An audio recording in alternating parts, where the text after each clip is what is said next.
Welcome to Tokyo Station, everyone. We're standing in one of the main entrances, and I hope you're taking a moment to look up and around. This magnificent structure you see is part of the historic Marunouchi side of the station, instantly recognizable by its striking red brick facade and impressive domed roof. This circular area with its high, vaulted ceiling is a testament to early 20th century architectural grandeur. Built in 1914, Tokyo Station has witnessed over a century of Japan's history. The elegant design you see was inspired by Amsterdam's Central Station, reflecting Japan's eagerness to adopt Western architectural styles during the Meiji period. As you pan around, you might notice the intricate detailing on the walls and ceiling. These aren't just for show. They're a reflection of the meticulous craftsmanship that went into creating this iconic landmark. The station miraculously survived the Great Kanto earthquake of 1923, though it wasn't as fortunate during World War II. After extensive restoration work completed in 2012, we can now admire it in all its original glory. Take a moment to observe the bustle of commuters and travelers around you. Tokyo Station serves as a hub for both local and bullet trains, handling over 3,000 trains and about 500,000 passengers each day. It's not just a transportation hub, it's the beating heart of Tokyo's rail network. What strikes you most about this grand entrance? The architectural details, the sense of history, or the constant flow of people? Feel free to look around and soak in the atmosphere of one of Japan's most important railway landmarks. Thanks for joining us on this incredible 360-degree walking tour of Tokyo. We're thrilled to have you along for the ride. If you're enjoying the experience, don't forget to hit that like button and subscribe to the channel for more immersive tours like this one. Now, before we dive in, I want to remind you that this is a 360-degree video, and you don't need any special equipment to enjoy it fully. That's right, no fancy VR headsets required. All you need to do is use your mouse or finger to drag the screen around in YouTube. On mobile, you can even move your device around to explore the surroundings. It's like you're right here with us in Tokyo. I highly encourage you to look around as we walk. Glance up at the towering skyscrapers, peek down busy side streets, or spin around to see what's behind us. This interactive feature makes our tour so much more engaging and fun. You might spot something I miss, so keep those eyes peeled. Are you ready to explore the vibrant streets of Tokyo? Let's get started on our adventure. As we step outside, we're greeted by the iconic red brick facade of Tokyo Station's Marunouchi building. Take a moment to pan around and appreciate this architectural masterpiece in its full glory. The building stretches an impressive 335 meters along the western side of the station. Its symmetrical design, a striking contrast to the modern skyscrapers that now surround it. This beautiful Renaissance-style structure, with its gleaming white window frames and ornate roof, is often referred to as the gateway to Japan. It's not hard to see why. The station has been welcoming visitors and sending off travelers for over a century. Look closely at the central dome and the smaller flanking domes.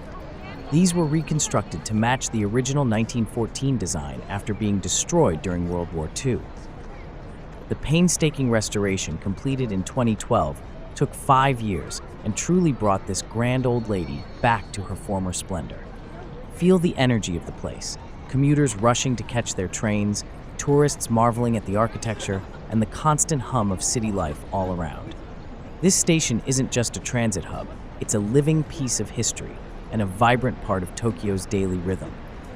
As we walk along, you might notice how the station seems to anchor the surrounding Marunouchi district. This area has transformed from a quiet residential district for feudal lords during the Edo period to Tokyo's premier business and financial center. The juxtaposition of this historic building against the backdrop of sleek, modern office towers tells a visual story of Tokyo's evolution. Keep an eye out for the statue in front of the station. That's the likeness of Hirobumi Ito, Japan's first prime minister. His presence here is a reminder of the station's significance, not just in terms of transportation, but also in Japan's journey towards modernization. What do you think about this blend of old and new? Isn't it fascinating how Tokyo manages to preserve its history while constantly pushing forward into the future? As we stroll away from Tokyo Station, I encourage everyone to look back occasionally and take in the grand view of the building receding behind us. The history of this station is deeply intertwined with Japan's rapid modernization and its emergence as a global power. Construction began in 1908, driven by the government's desire to create a central railway terminal befitting the capital of a rising nation. The station officially opened on December 20th, 1914, with Emperor Taisho himself in attendance, a testament to its national importance, and quickly became a pivotal hub in Japan's expanding railway network. Designed by architect Tatsuno Kingo, the station was a bold statement of Japan's architectural and technological prowess. Kingo, who had studied in London, brilliantly fused Western and Japanese design elements, creating a unique style that came to be known as Tatsuno Gothic. Throughout its history, the station has been more than just a transportation hub. It's been a silent witness to many pivotal moments in Japanese history. In 1921, Prime Minister Takashi Hara was assassinated on one of its platforms, sending shockwaves through the nation. The station miraculously survived the Great Kanto earthquake of 1923, which devastated much of Tokyo. However, it couldn't escape the ravages of World War II. In May 1945, incendiary bombs destroyed the magnificent roof domes and much of the third floor. During World War II, the station suffered significant damage from bombings. The iconic domes were destroyed, and much of the building lay in ruins. However, the post-war era saw a determined effort to restore this historic landmark. By 1947, the station was back in operation, and over the decades, further restoration projects have carefully preserved and enhanced its original charm. The post-war reconstruction saw a simplified version of the station, with its domes replaced by angular structures, a reflection of the austerity of the times. For decades, the station stood as a symbol of resilience, but many dreamed of restoring it to its original glory. That dream finally came true in 2012, when a massive 5-year restoration project was completed. The domes were rebuilt, the third floor was restored, and the original red brick was carefully preserved or replaced where necessary. The distinctive domes were meticulously reconstructed using historical photographs and blueprints to ensure accuracy. This restoration not only revived the station's architectural splendor, but also reinforced its structural integrity for future generations. Today, as we walk away from it, Tokyo Station stands not just as a busy transportation hub, but as a proud reminder of Japan's journey through the 20th century and into the 21st. It's a place where history and progress converge, much like the city of Tokyo itself. Isn't it remarkable how a building can tell us so much about a nation's story? As we continue our walk, I encourage you to think about how the sights we'll see reflect both Tokyo's past and its vision for the future. While the iconic red brick Marunouchi building is the face of Tokyo Station, it's just the tip of the iceberg. Let's delve into the expansive network that makes up the full Tokyo Station complex. What you might not realize is that a vast majority of Tokyo Station actually lies underground and extends far beyond what we can see from the street. The station has grown enormously since its inception, evolving into a sprawling subterranean city of its own. Tokyo Station's expansion began soon after its initial opening in 1914. Recognizing the need to accommodate more travelers and trains, additional platforms and tracks were constructed, gradually transforming the station into a major transit node. By the 1920s, the station had already become a critical junction for various railway lines, connecting Tokyo to other major cities across Japan. The station's growth continued throughout the 20th century, adapting to the increasing demand for efficient transportation. The subterranean levels, which house numerous train lines, including the famous Shinkansen bullet trains, were developed to enhance connectivity.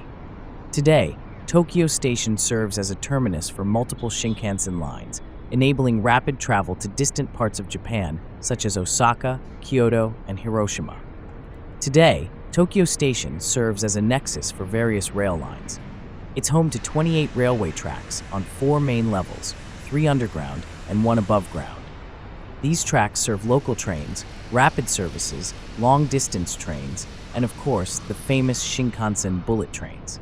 Speaking of the Shinkansen, Tokyo Station is the bustling starting point for 5 different bullet train lines, whisking passengers off to various parts of Japan at incredible speeds. The Yaesu side of the station, opposite from where we just were, is primarily dedicated to these high-speed rail services. But trains aren't the only thing you'll find here. The station has transformed into a major shopping and dining destination. There's an entire underground commercial complex called Tokyo Station City, featuring over 180 shops and restaurants. One of the most famous areas is Tokyo Ramen Street, a collection of 8 renowned ramen restaurants that draw crowds of hungry commuters and tourists alike. For those interested in Japanese pop culture, the station houses a popular character street where you can find official shops for various anime, manga, and game characters. It's like a mini theme park right in the heart of the station. The station's expansion also includes hotels. The Tokyo Station Hotel, reopened in 2012 after extensive renovations, occupies the top floors of the historic Marunouchi building, offering a unique blend of history and luxury. All of this expansion has made Tokyo Station not just a place to catch a train, but a destination in itself. It's a perfect microcosm of Tokyo, a place where efficient transportation, cutting-edge technology, shopping, dining, and history all coexist in a uniquely Japanese harmony. Isn't it fascinating how a train station can evolve into such a multifaceted space? As we stroll along Gyoko-dori Avenue, I want to point out that we're actually quite close to one of Tokyo's most significant landmarks, the Imperial Palace. While we won't be visiting it on this particular tour, I encourage you to look around and see if you can spot any glimpses of its impressive walls or lush gardens in the distance. For those of you intrigued by the Imperial Palace, I have great news. There's another 360-degree tour available that focuses specifically on the palace grounds. It's a fantastic way to explore this historic site in detail, so be sure to check it out after this tour if you're interested in delving deeper into Japan's imperial history. Now, let me give you a brief overview of the Imperial Palace. It's the primary residence of Japan's emperor and the imperial family, located on the former site of Edo Castle, the seat of power for the Tokugawa shogunate. The palace grounds cover a vast area of about 1.15 square kilometers in the heart of Tokyo. While much of the palace is not open to the public, there are areas that visitors can explore on guided tours. The East Gardens, for instance, are a beautiful example of traditional Japanese landscape design and are open year-round. The palace played a crucial role in Japan's history, particularly during the Meiji Restoration, when the imperial capital was moved from Kyoto to Tokyo in 1868. Today, it stands as a symbol of Japan's monarchy and its transition from feudal shogunate to modern state. One interesting fact, on January 2nd and December 23rd each year, the inner grounds of the palace are open to the public, and you can see the imperial family make balcony appearances. It's quite a spectacle. As we make our way back towards the station, feel free to imagine the historical echoes of samurai and shoguns that still linger around the palace grounds. The contrast between the modernity of Tokyo and the timeless serenity of the imperial palace truly encapsulates the unique spirit of this incredible city. Remember, if you're curious to see more of the Imperial Palace, don't forget to check out that dedicated 360-degree tour. But for now, let's continue our exploration of the vibrant streets around Tokyo Station. As we approach the Shin Marunouchi building, let's take a moment to appreciate this impressive structure that stands in stark contrast to the historic Tokyo Station we just left behind. The Shin Marunouchi building, or New Marunouchi building, completed in 2007, is a prime example of modern Tokyo architecture. Standing at 198 meters tall, with 38 floors above ground and 4 below, it's a gleaming testament to the city's continuous evolution. Take a look up, and I mean way up. The building's sleek glass and steel facade reflects the sky, creating a striking visual effect. Its design, completed in 2007, was meant to harmonize with the surrounding cityscape while still standing out as a landmark in its own right. What's fascinating about this building is how it embodies the concept of a vertical garden city. As you pan around, you might notice green spaces integrated into various levels of the building. This design philosophy aims to bring nature into the urban environment, creating a more pleasant and sustainable cityscape. The Shin Marunouchi building isn't just about looks, though. It's a multi-purpose complex that perfectly encapsulates modern Tokyo life. The lower floors house a variety of shops and restaurants, making it a popular spot for both office workers and tourists. The upper floors are primarily office spaces, home to some of Japan's top companies. One of the building's highlights is its observation deck on the 35th floor. While we won't be going up there today, it offers spectacular views of the Imperial Palace, Tokyo Station, and on clear days, even Mount Fuji. Inside, the building offers a plethora of dining options, from casual eateries to fine dining restaurants, many of which provide stunning views of the city. It's a perfect spot for a break, to grab a bite, or simply to marvel at the urban landscape from a different perspective. As we walk past, consider how this building represents Tokyo's forward-thinking approach to urban development. It's not just about creating tall buildings, but about crafting spaces that serve multiple purposes and enhance the quality of life in the city. The juxtaposition of this modern skyscraper with the historic Tokyo Station we just left behind perfectly encapsulates Tokyo's ability to blend the old with the new. It's this harmonious coexistence of tradition and innovation that makes Tokyo such a fascinating city to explore. What do you think about this modern architectural marvel? How does it compare to the historic buildings we've seen so far on our tour? The building you're seeing now, the Mitsubishi UFJ Trust and Banking Building, is indeed a fascinating example of architectural preservation and modern development combined. Let's take a closer look at this unique structure. This is a perfect example of Tokyo's approach to honoring its past while embracing the future. The old yellow brick facade you see is actually part of the original Mitsubishi Bank building, constructed in 1927. This building was one of the few structures in the area to survive the bombings of World War II, making it a rare piece of pre-war architecture in Tokyo. Now pan up, and you'll see how the modern skyscraper seems to grow right out of this historic base. This is not an optical illusion. It's intentional. When plans were made to redevelop the site in the early 2000s, instead of demolishing the old building entirely, architects chose to incorporate it into the new design. The result is this striking hybrid, a 30-story, 148-meter-tall, modern office tower rising from the carefully preserved facade of the original bank building. It's almost as if the building is wearing its own history. This architectural approach, known as facadism, is a way of maintaining the historic streetscape while allowing for modern development. It's particularly fitting for a company like Mitsubishi, which has a long history in Japan, but continues to be a major player in the modern economy. As you look at this building, consider how it symbolizes Japan's economic journey. The old facade represents the roots of Japan's banking industry and its early modernization efforts. The sleek tower above it showcases Japan's position as a global financial powerhouse. This building is more than just an office. It's a visual metaphor for Tokyo itself, a city that doesn't erase its past, but builds upon it, layer by layer. As we stroll through this pleasant alley with its greenery and cafe tables nestled between modern skyscrapers, we're actually walking through the heart of Tokyo's most prestigious business district, Marunouchi.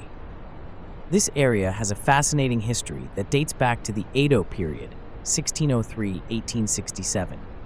Back then, this land was known as Kajibashi Gumi, and it was divided into residential lots for feudal lords, daimyo, who were required to maintain residences in Edo, Old Tokyo, as part of the alternate attendance system imposed by the Tokugawa shogunate.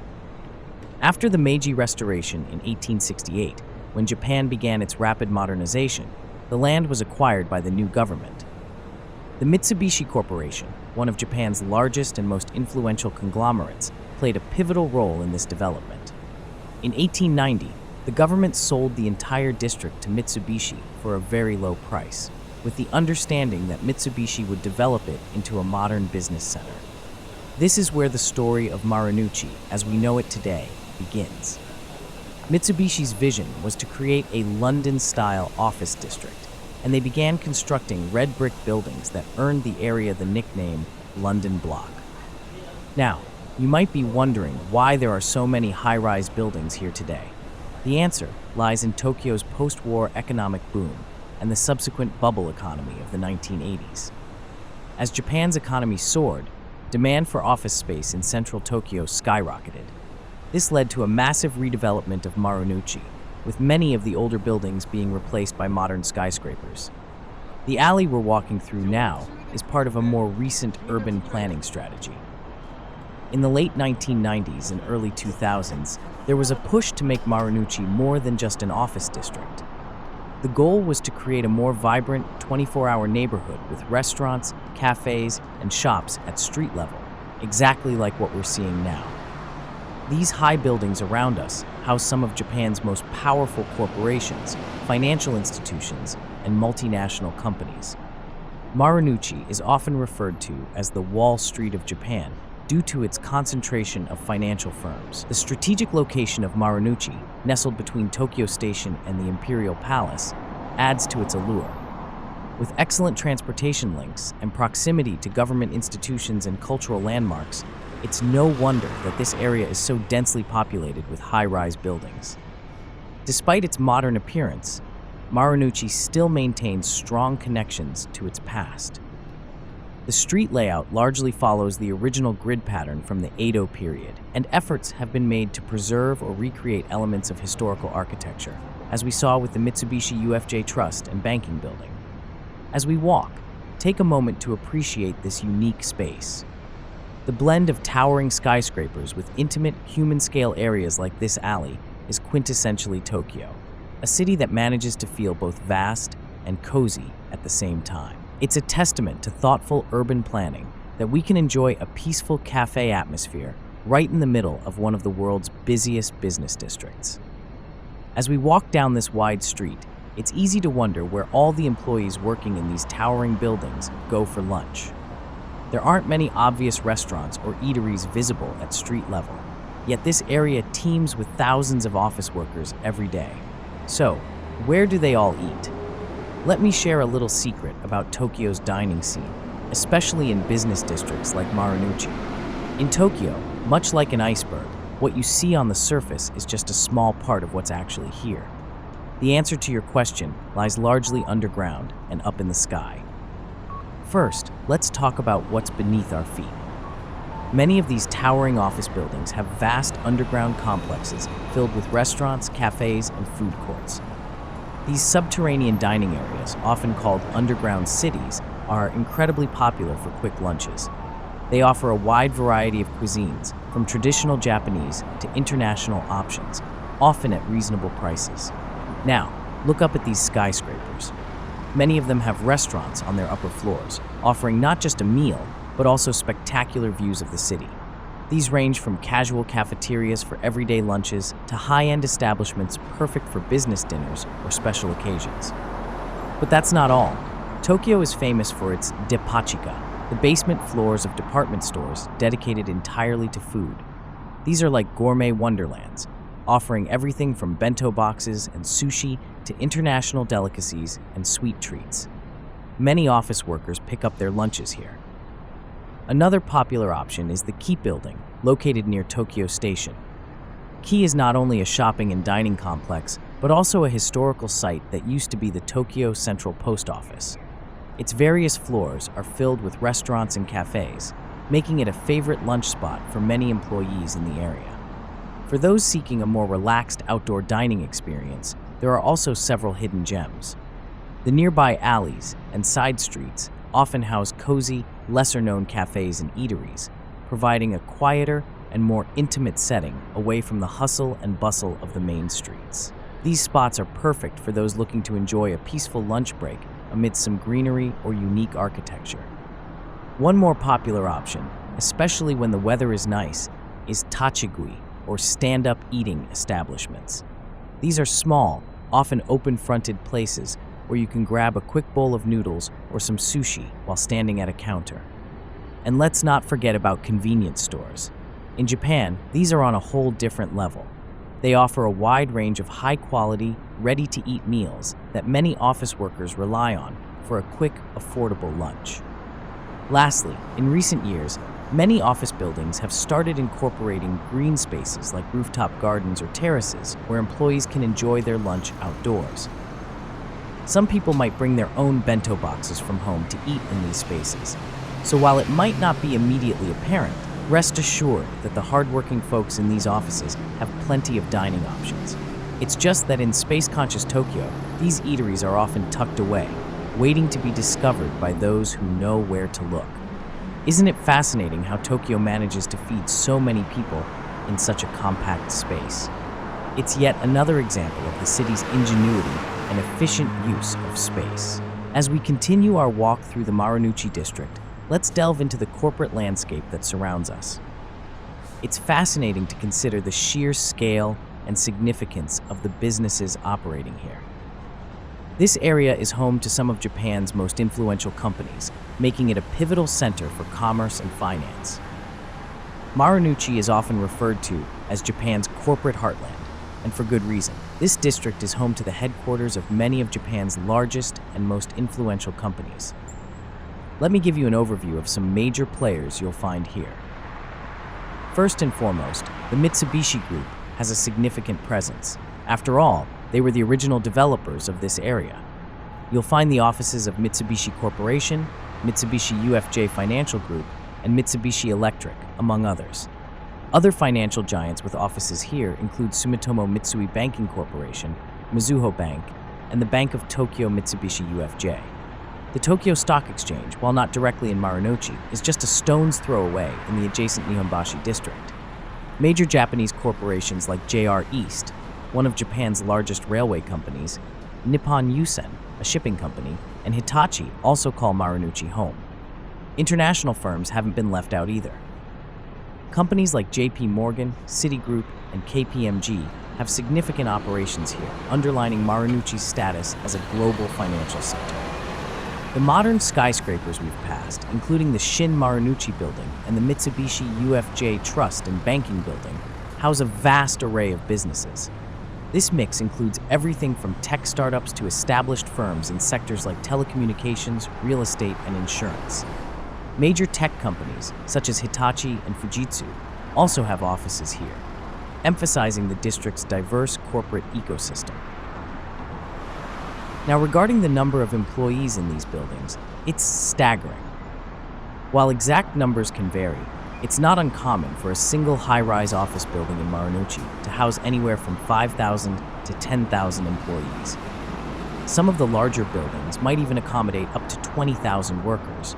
To put this into perspective, on a typical workday, the daytime population of Marunouchi swells to around 230,000 people, most of whom are office workers. That's more than the entire population of some small countries. This high concentration of workers is why you'll see such a dramatic change in the area's atmosphere from day to night. During work hours, the streets are bustling with suited professionals. Come evening, many head home or to entertainment districts, though in recent years there's been a push to create more after-work attractions in Marunouchi itself. It might look a bit empty now, but this is because this tour was filmed on the weekend. These employees benefit from the district's strategic planning, which includes amenities designed to cater to their needs. From state-of-the-art office facilities to convenient dining and shopping options, Marunouchi is well equipped to support a large and diverse working population. The interconnected buildings and underground walkways further enhance the convenience, making it easy for workers to navigate the area efficiently. It's worth noting that the COVID-19 pandemic has led to some changes in work patterns, with more companies adopting flexible work arrangements. However, Marunouchi remains a crucial business center. As we walk, try to imagine the sheer number of decisions being made, deals being struck, and innovations being developed in these buildings around us. It's quite mind-boggling, isn't it? This concentration of corporate power is a big part of what makes Tokyo one of the world's leading global cities. As we approach the river and the iconic Konda Bridge, you might be wondering if we've reached the edge of the Marunouchi district. In fact, this area marks a transition rather than a definitive boundary. Marunouchi stretches from Tokyo Station towards the Imperial Palace, encompassing a significant portion of central Tokyo. The Kanda River, flowing beneath the Kanda Bridge, serves as a natural boundary to the north. Beyond the river lies the Nihonbashi district, another historically rich and commercially vibrant area. This river, a historically significant waterway that has played a crucial role in Tokyo's development. The Kanda Bridge, which we're about to reach, is one of the many bridges that span this river, connecting different parts of the city. While this marks the eastern edge of what's traditionally considered Marunouchi, it's important to note that the influence and character of the district don't just stop abruptly at the river. Urban areas tend to blend into one another, and that's certainly the case here. As we stand at this juncture, we're actually at a fascinating crossroads of Tokyo's geography and history. To our west, we have the heart of Marunouchi that we've been exploring, with its modern skyscrapers and financial powerhouses. Across the river to the east, we're looking at the edge of the Nihonbashi district, another historically important area known for its mercantile history and still a significant business center today. To the north, just a bit upstream, the river leads towards Akihabara, Tokyo's famous electronics and pop culture hub. And to the south, the river flows towards Tokyo Bay, passing through areas that were once the bustling merchant quarters of Edo period Tokyo. This river, which might seem modest compared to the towering buildings around it, was once the lifeblood of the city, facilitating trade and transportation. Today, while its commercial importance has diminished, it serves as a reminder of Tokyo's history and provides a pleasant break in the urban landscape. We've now arrived at a lovely green space known as Otemachi Kawabata Ryokudo Shinsuroba, which translates to Otemachi Riverside Green Space Water Park. This area, opened in 2018, is a relatively new addition to the neighborhood and represents Tokyo's ongoing efforts to create more accessible green spaces within its urban landscape. As you look around, you'll notice various water features that give this park its Shinsui, or close-to-water name. These elements are designed to create a cooling effect and a soothing atmosphere, particularly refreshing during Tokyo's hot summers. You might see shallow pools or streams that people can interact with, providing a welcome respite from the surrounding concrete and glass. Despite being in one of the most densely built-up areas of Tokyo, this park offers a generous amount of greenery.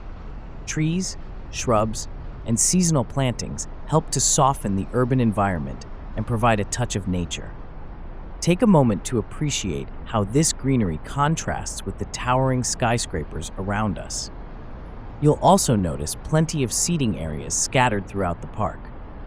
On a typical day, you might see office workers having their lunch here, or people taking a break from their busy schedules, enjoying this little slice of tranquility. The park incorporates various environmentally friendly features, aligning with Tokyo's push towards sustainability in urban development. It's part of a larger trend in Tokyo to create more urban oases, small pockets of nature and relaxation within the bustling city. As we explore this area, take a moment to appreciate how this small park changes the feel of the surrounding urban environment. It's a perfect example of how modern Tokyo is striving to balance its roles as a global business center and a livable, people-friendly city. Isn't it refreshing to find such a tranquil spot right in the middle of one of the world's busiest cities? This park embodies Tokyo's ability to surprise and delight, often in the most unexpected places. What we're seeing on the right is an elevated highway running directly above the Kando River. This site, while unusual in many parts of the world, is actually quite iconic in Tokyo. This elevated expressway is part of the Metropolitan Expressway system, often referred to as the Shuto Expressway. It was built in the 1960s, during a period of rapid economic growth and urban development in Japan. At that time, the focus was on quickly improving transportation infrastructure to support the booming economy, often at the expense of aesthetic and environmental considerations. The decision to build the highway over the river was primarily driven by the scarcity of land in central Tokyo and the need to minimize disruption to existing buildings and streets. By using the airspace above the river, planners could create a new traffic artery without having to demolish large swaths of the city. However, this solution came with its drawbacks. The historic Nihonbashi Bridge, which has been the symbolic center of Japan's road network since the Edo period, was overshadowed by the expressway.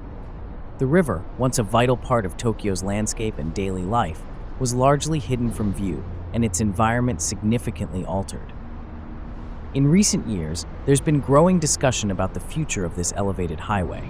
There are plans to move portions of it underground, particularly the section over Nihonbashi, to restore the area's historical character and improve the riverside environment. These plans reflect a shift in urban planning priorities, with more emphasis now placed on livability, historical preservation, and environmental considerations. As we look at this unique urban scene, a river, a park, and a highway all layered together, we're witnessing a physical representation of Tokyo's complex history of urban development.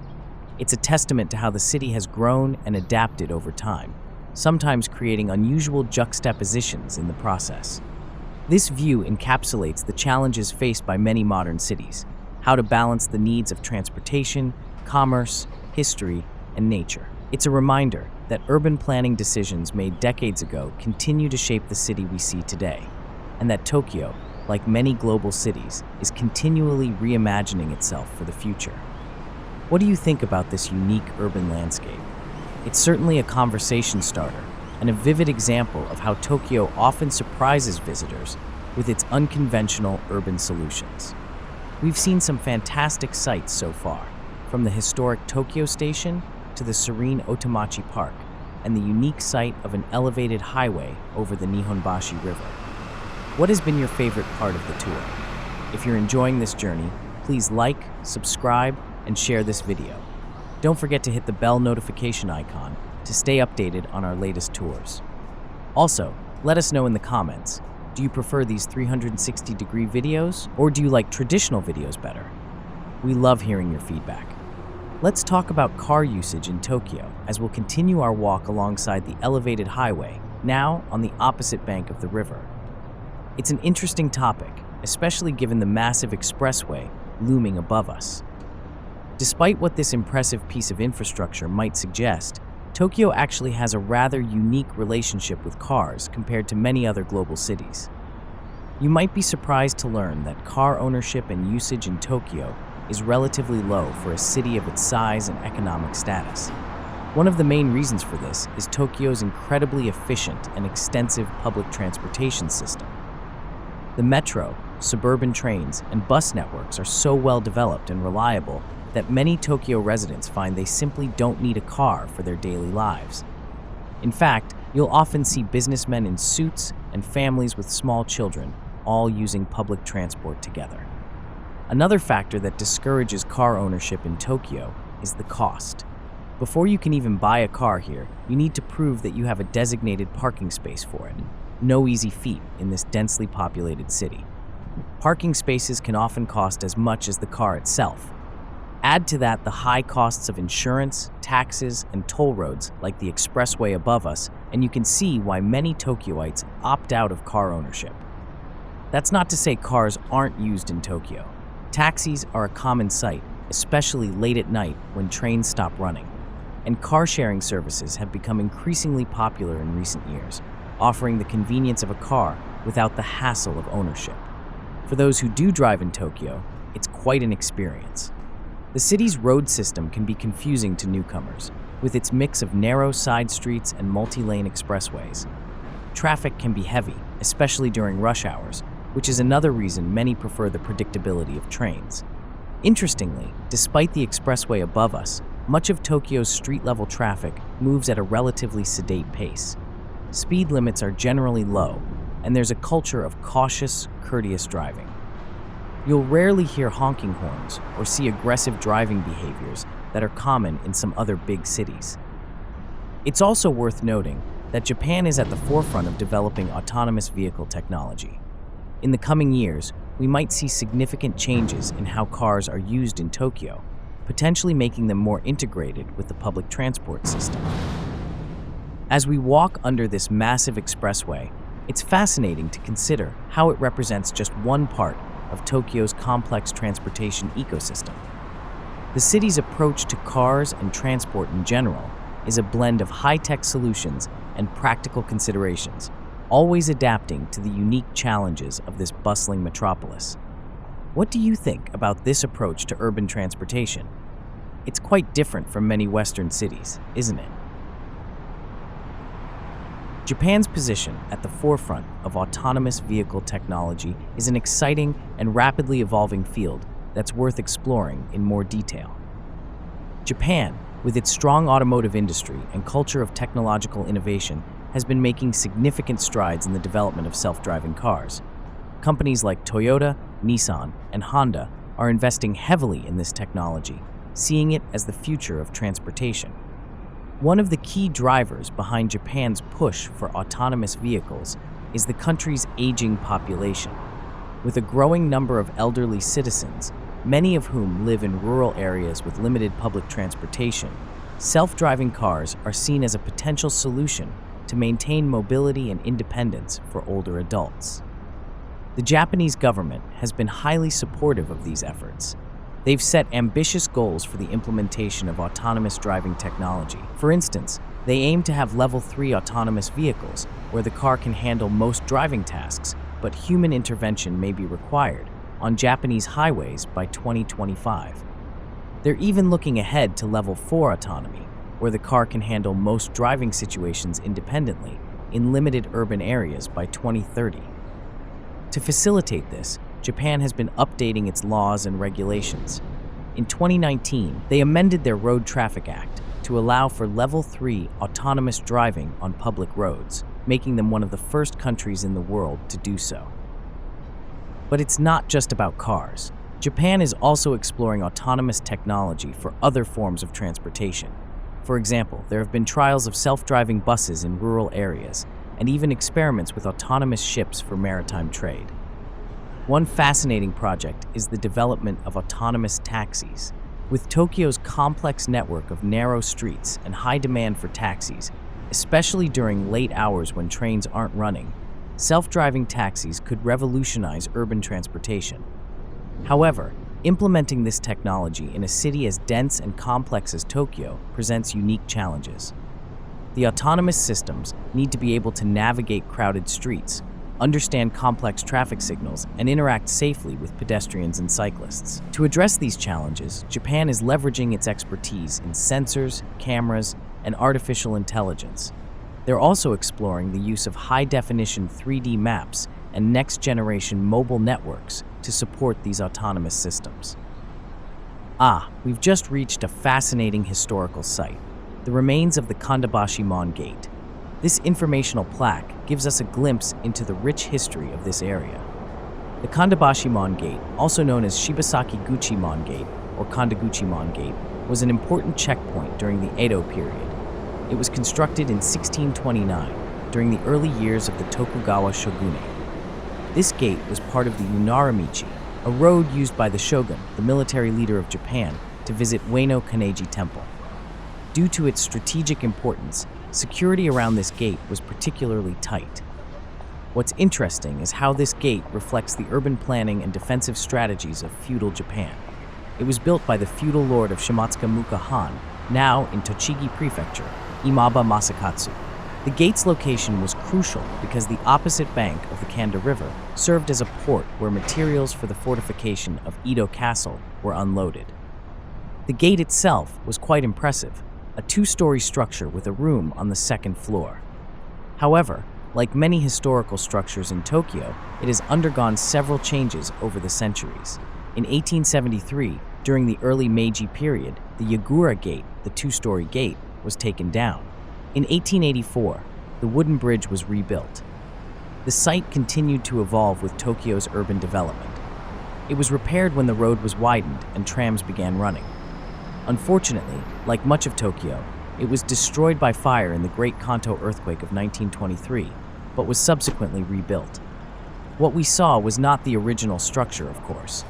The current bridge was reconstructed in 1980. While the original gate is long gone, this site serves as a reminder of Tokyo's feudal past and how it has transformed over the centuries. The plaque also showed us an old image of what the gate might have looked like, as well as a map of Edo, Old Tokyo, to help us understand its strategic location. It's remarkable to think that we're standing at a place that was once a key checkpoint for the most powerful people in Japan.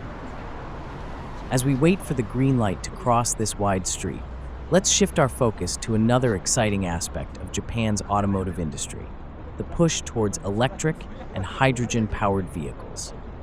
Japan has been at the forefront of eco-friendly car technology for decades.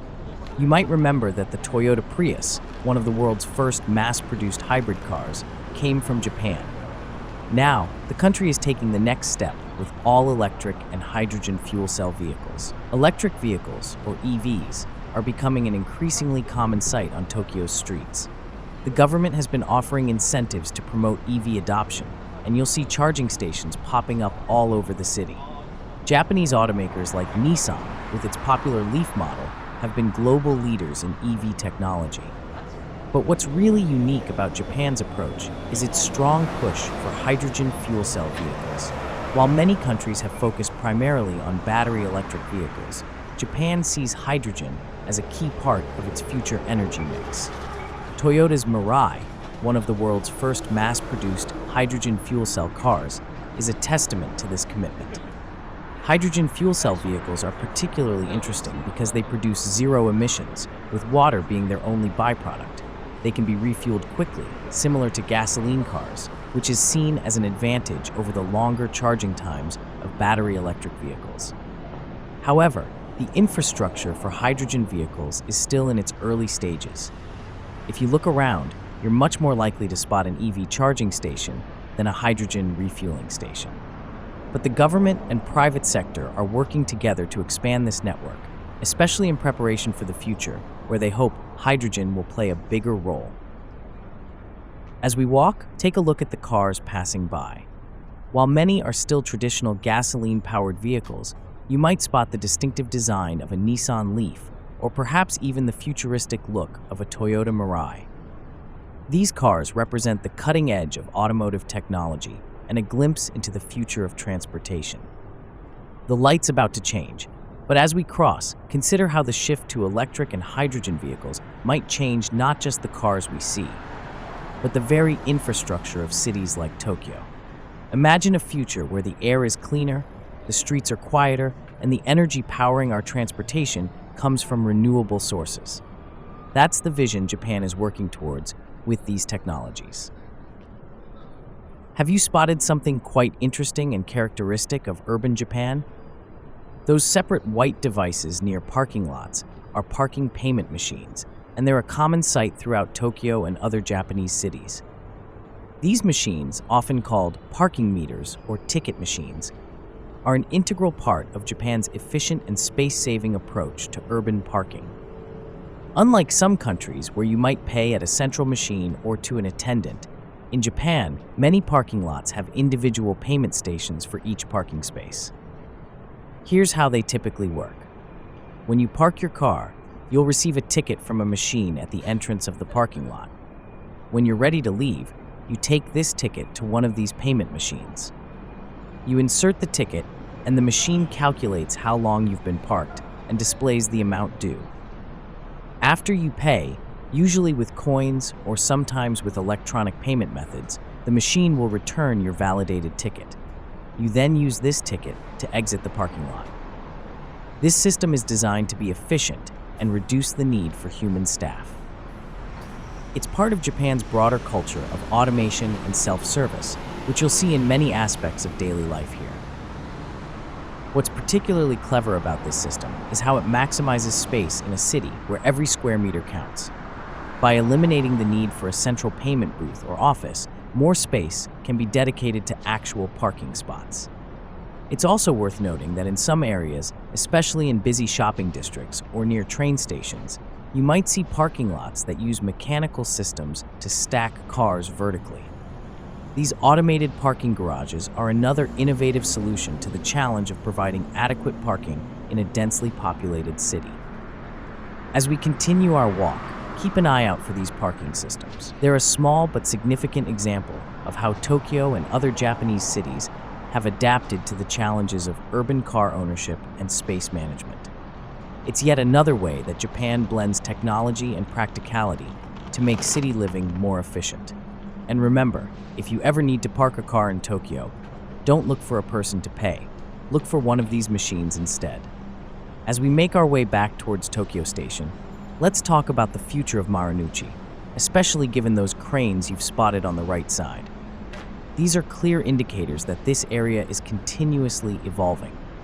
Marunouchi, despite already being a premier business district, is not resting on its laurels. The cranes we see are part of an ongoing redevelopment project that aims to further enhance this area's status as a global business center, while also making it more livable and sustainable. One of the key aspects of Marunouchi's future is the concept of creating a compact city. This involves developing mixed-use buildings that combine office spaces with retail, dining, and even residential areas. The goal is to create a neighborhood where people can live, work, and play all within walking distance, reducing the need for long commutes and creating a more vibrant urban environment. Another major focus is on sustainability and green spaces. Future developments in Marunouchi are expected to incorporate more parks, rooftop gardens, and environmentally friendly features. This aligns with Tokyo's broader goals of becoming a more sustainable city and improving the quality of life for its residents and workers. Technology is also set to play a big role in Marunouchi's future. Plans are underway to implement smart city technologies, including advanced energy management systems, IoT, Internet of Things devices for better urban services, and even AI-powered traffic management to reduce congestion. There's also a push to make Marunouchi more pedestrian-friendly. Future plans include widening sidewalks, creating more car-free zones, and improving connections between buildings to make it easier for people to move around on foot, even in bad weather. In terms of architecture, while Marunouchi will continue to be home to impressive skyscrapers, there's a growing emphasis on creating buildings that blend harmoniously with their surroundings and incorporate elements of traditional Japanese design. Interestingly, some of the development plans also involve improving access to the nearby Imperial Palace grounds, aiming to create a better balance between the business district and this historic green space at its heart. As we walk, imagine how these changes might transform the streetscape around us in the coming years. The Marunouchi of the future aims to be not just a place to work, but a dynamic, 24-hour neighborhood that showcases the best of what Tokyo has to offer. These ongoing and future developments reflect Japan's forward-thinking approach to urban planning, always seeking to improve and adapt to changing needs while respecting the area's rich history and character. It's an exciting glimpse into the future of urban living in one of the world's great cities. I did not want it to stop before, but we just passed the remains of Kamakura Riverbank Market. It was a significant historical location. This area, nestled between the Kandabashi and Kamakurabashi bridges, offers us a glimpse into the bustling commercial life of Edo period Tokyo. During the Edo period, which lasted from 1603 to 1868, this riverbank was a hive of activity, known as Kamakura-gashi. The name itself has an interesting origin. It comes from Tokugawa Ieyasu, the founder of the Tokugawa shogunate, who transported stone from Kamakura to this very site when he established Edo, now Tokyo, as his seat of power. This strategic move by Ieyasu transformed the area into a vital commercial center. The riverbank market that developed here became crucial to the growing city's economy. It was known for its diverse array of goods. Everything from fresh fish and vegetables to lumber and stone materials was traded here. Imagine standing here 400 years ago. You would have seen a crowded, noisy marketplace with boats constantly coming and going, traders calling out their wares, and people from all walks of life haggling over prices. The river would have been busy with small boats transporting goods, while larger vessels might have been unloading their cargo from other parts of Japan. This market played a key role in feeding and building the rapidly growing city of Edo.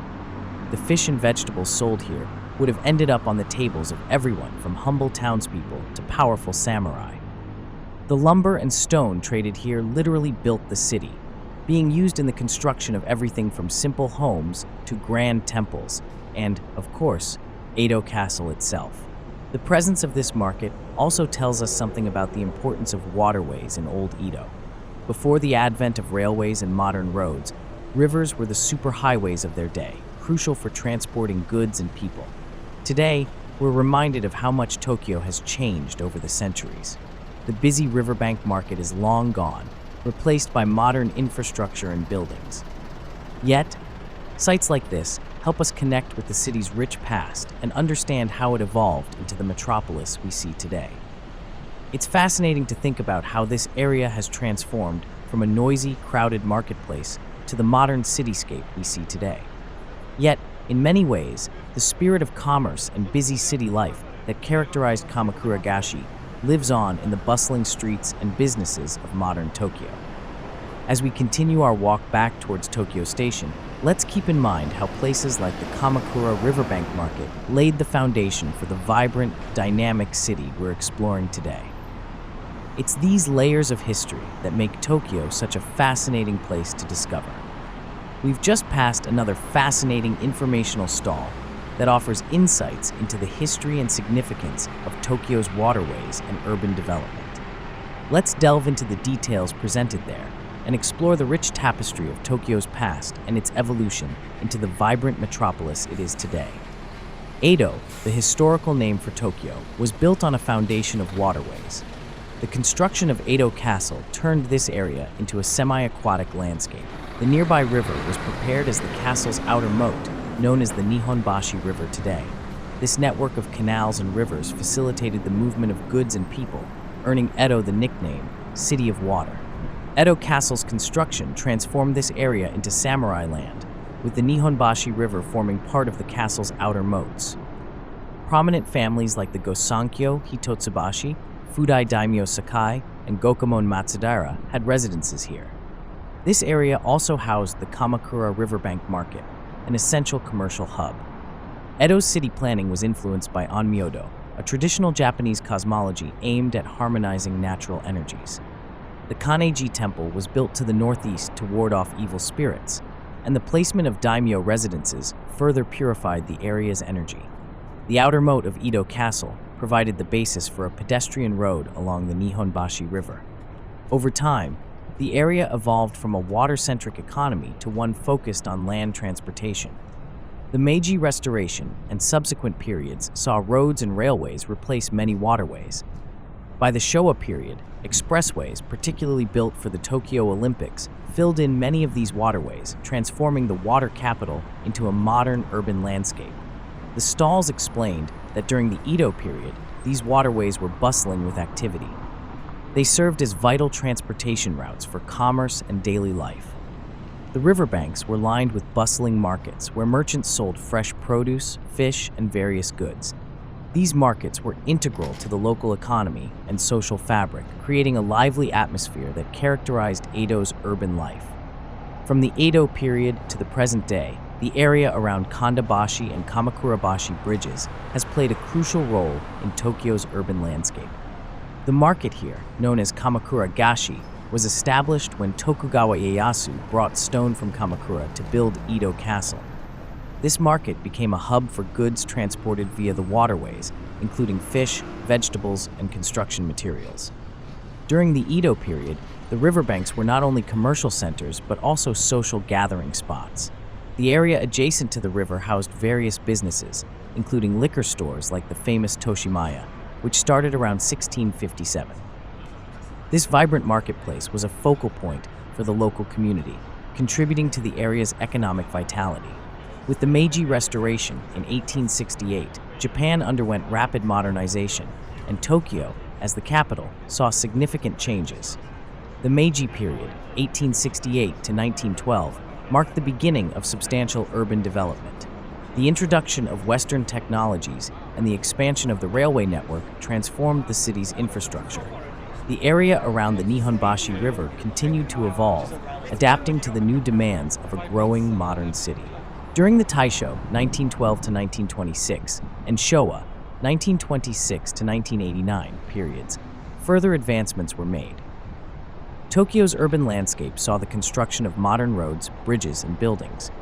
The devastation caused by the Great Kanto earthquake in 1923 led to massive reconstruction efforts, further modernizing the city. The post-war era brought about a new phase of urban planning, with a focus on rebuilding and expanding to accommodate Tokyo's booming population. The transition from the Edo period to modern Tokyo saw significant changes in the waterfront areas. Many of the canals and rivers that once defined Edo were filled in to make way for roads and railways. This transformation was driven by the need to modernize and improve transportation infrastructure.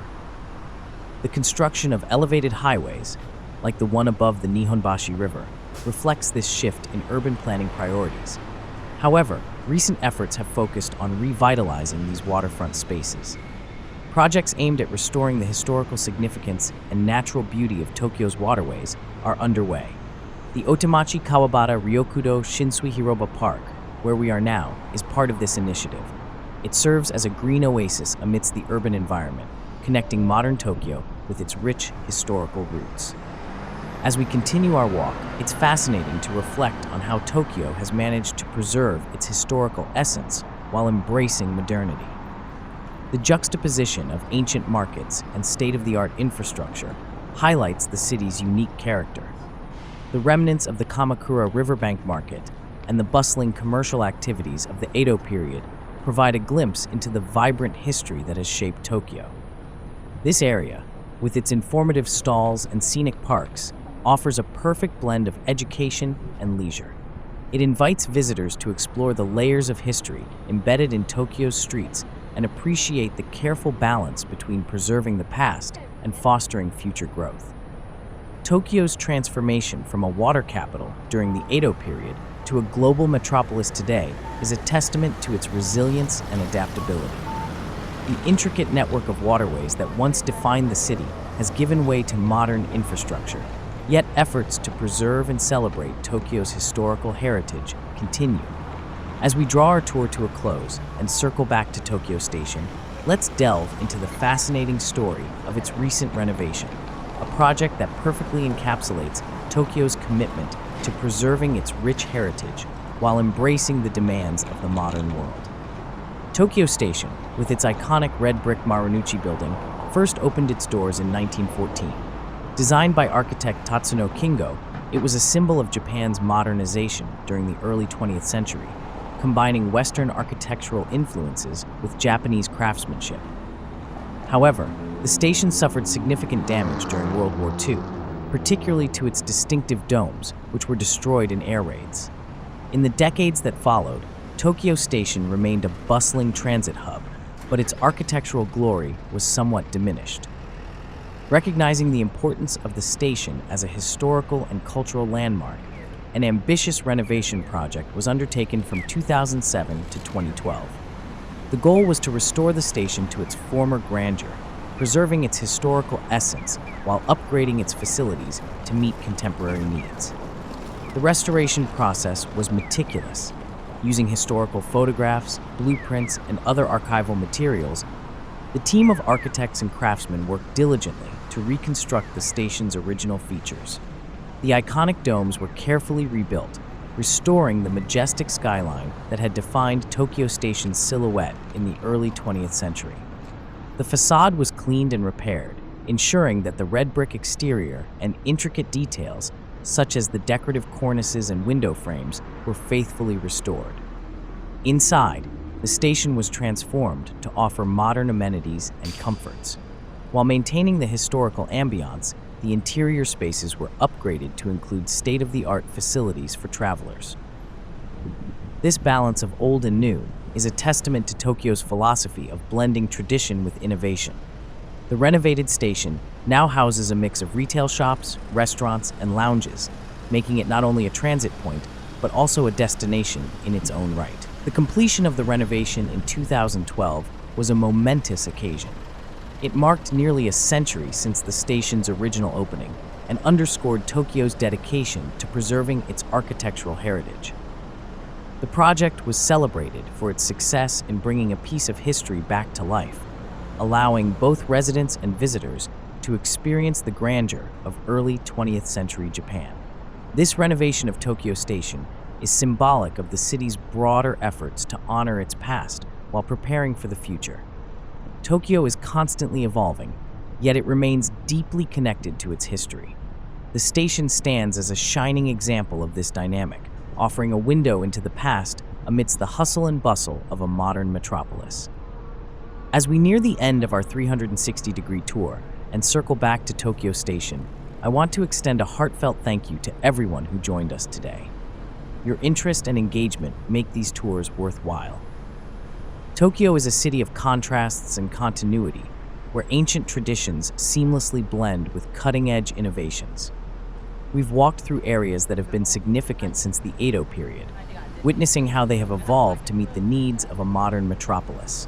The historic remnants and informative plaques we encountered tell the story of a city that values its heritage while constantly moving forward. As we conclude, I hope you've enjoyed seeing how Tokyo integrates its rich history with contemporary urban life. Whether it was the grand architecture of Tokyo Station, the green retreats amidst skyscrapers, or the historical insights into Tokyo's development as a water capital, each stop offered a unique glimpse into the city's dynamic character. Your feedback is invaluable, so let us know what you thought of the tour. Did you enjoy the immersive 360-degree experience, or do you prefer traditional video formats? Your preferences will help us shape future tours to be even more engaging and enjoyable. Please remember to like, subscribe, and share this video if you found it informative and entertaining. Hit the bell notification icon to stay updated on our latest adventures.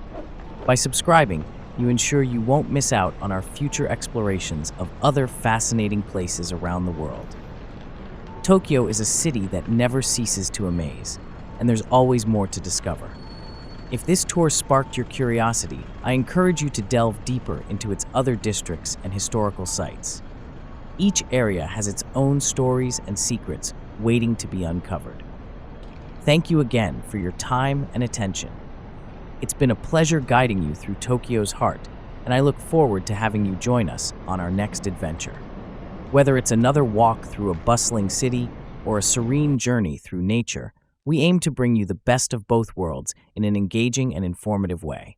Stay curious, keep exploring, and we'll see you in the next video. Until then, take care and happy exploring.